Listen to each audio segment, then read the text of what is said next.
শক্ত করে বাইর দিল, ওই যে বাইঙ্গে গেছে।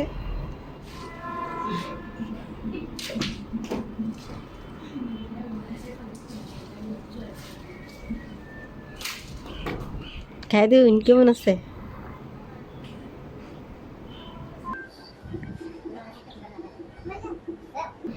আমার দিন ভিতরে নাই।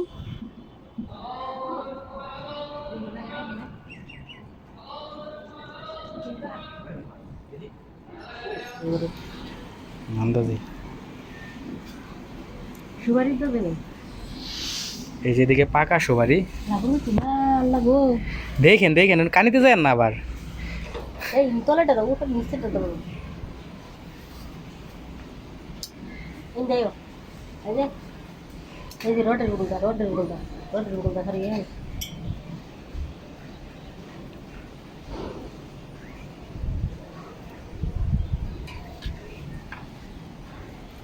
পেকে আছে একদম, মানে খাওয়ার কেউ নাই, মানে গাছ থেকে পড়ে কেউ পারে না, যে মালিকের গাছ সেও পারে না, এখানে সুপারি কেউ খায় না। আর এটা হচ্ছে আমাদের মানে বারান্দার পাশে দেখেন, শুধু এটাই না, এই পাশে দেখেন আরেকটা আছে, এটাও পাকা, মানে সুপারি খাওয়ার লোক নেই, বুঝছেন।